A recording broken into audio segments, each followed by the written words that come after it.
Bismillahirrahmanirrahim. Assalamualaikum everyone. Halo. Generating gambar menjadi style Ghibli menggunakan OpenAI di platform ChatGPT khususnya. Tren ini yang masih menjadi kontroversi ya.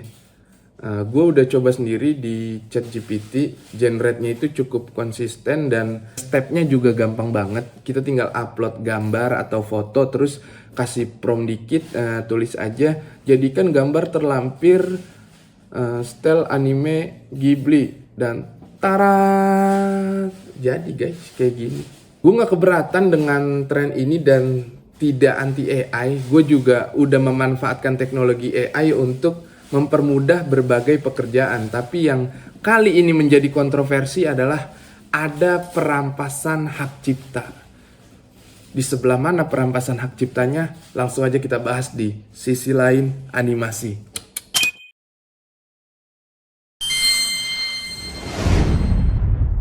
Sebelum mulai pembahasan, gue mau sekedar mengingatkan buat kalian yang komen atau punya pemikiran seperti ini ya. Autornya aja nggak ribut tuh. Kok lu yang marah? Terus ada lagi, Disney Pixar, Weda Abdul Rashid aja nggak keluar-keluar. Kan nggak dikomersilkan. Benci AI, ketinggalan zaman lu. Bagus dong Ghibli jadi terkenal. Kan nggak merugikan. Kan seharusnya studio Ghibli terbantu dengan adanya AI. Cuma digunain buat meme doang kok sewot. Art style lain juga kayak Simpson banyak AI generate-nya tapi nggak nuntut. Emang ada yang mau bayar artis cuma buat nge-meme doang? Oke, sekali lagi ini dari sisi gua, please dengerin baik-baik. Ini yang mungkin kalian nggak paham ya. Jadi ketika perusahaan punya formula untuk generating gambar Ghibli dan perusahaan itu bukan milik Ghibli, kemudian melakukannya tanpa persetujuan atau izin dari Ghibli, maka secara nyata telah terjadi perampasan formula.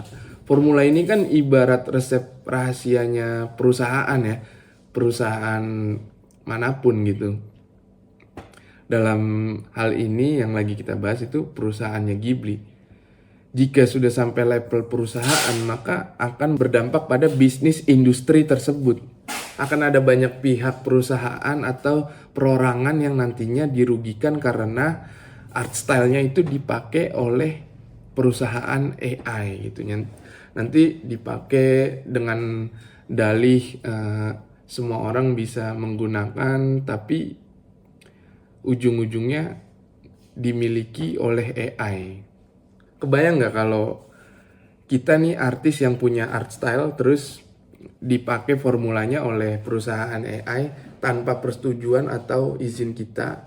Sementara kalau kita pakai OpenAI gitu, setelah generate beberapa gambar atau beberapa prompt, kita harus menggunakan versi yang berbayar. Ujung-ujungnya duit nih. Yang diuntungkan perusahaan AI itu sendiri. Yang bener aja perusahaan lain rugi dong kalau kayak begini caranya.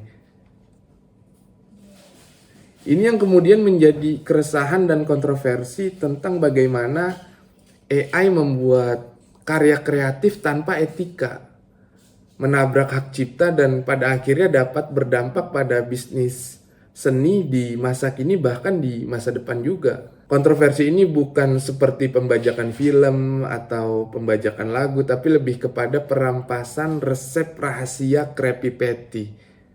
Maksudnya resep rahasia perusahaan Ghibli. Kalau pembajakan film, pembajakan lagu itu di dalamnya kan ada IP yang nantinya bisa dikembangkan untuk model bisnis lain gitu. Jadi kalau kita nonton bajakan, dengerin lagu bajakan, mungkin itu bisa dibilang ya, kalau menurut gue ya, nanti kalau misalkan ada pendapat lain boleh ikut komen di kolom komentar, itu bagian dari promosi gitu untuk kita diarahkan kepada produk lain dari turunan IP tersebut yang ada di dalam film atau di dalam lagu gitu. Cuma kalau AI ini sudah ibarat pohon, itu yang diambil akarnya. Kalau udah dicabut ya udah mati tuh pohon, kagak bisa tumbuh kembangkan lagi gitu. Gue juga nggak tahu kenapa yang rame cuma style Ghibli. Ini ada beberapa spekulasi, apa mungkin belum ada celah hukum yang melindungi hak cipta art style, atau karena dulu tahun 2016 kakek-kakek Ghibli nih, ojisannya Studio Ghibli, dia pernah bilang Orewa itu saya tidak akan pernah ingin memasukkan teknologi ini, AI, ke dalam pekerjaan saya. Sama sekali tidak. Orewa benar-benar merasa bahwa ini merupakan penghinaan terhadap kehidupan itu sendiri. Begitu dulu kata ojisannya Studio Ghibli pada tahun 2016, mungkin awal-awal munculnya AI. 極めて不愉快ですよね。そんなに気持ち悪いものをやりたいなら勝手にやってればいいだけで、僕はこれを自分たちの仕事をつなげたいとは全然思いません。極めて何か生命に対する侮辱を感じます。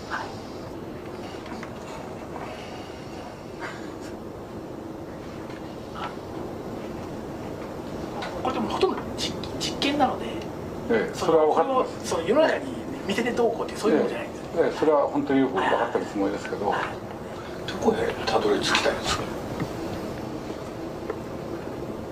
まあ人間が描くのと同じように絵を描く機械を作りたいんだ。はい。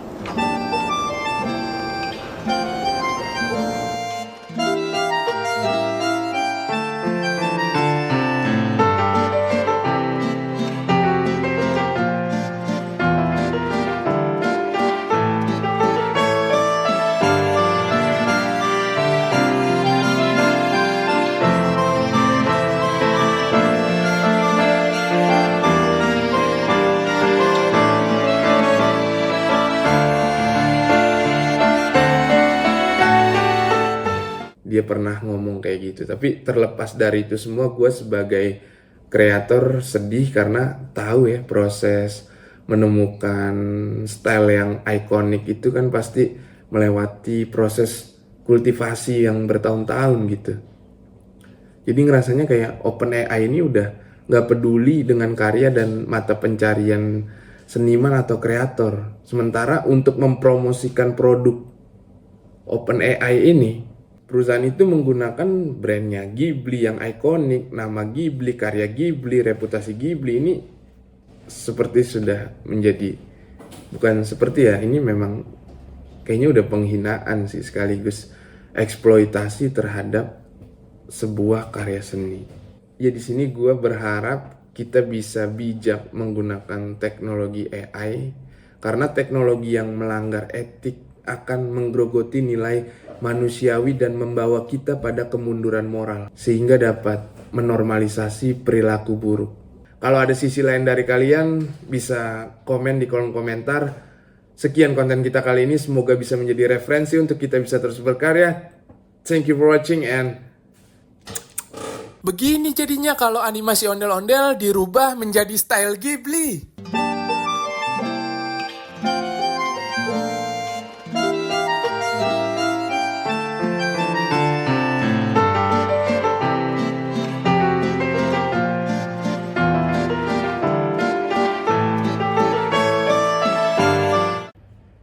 tapi kalau ini lu kayak punya masakan yang enak banget, terus baru lu doang yang masak, resepnya diambil sama plankton gitu, terus dia bikin yang sama kayak lu. Nah, kurang lebih kayak gitu. Tapi memang sampai sekarang Ghibli masih tetap konsisten dengan art style-nya, dan belum ada berita yang mengumumkan bahwa mereka menggunakan teknologi AI. Bahkan dengan adanya kontroversi ini juga belum ada pernyataan resmi dari pihak Ghibli-nya. Sementara untuk mempromosikan produk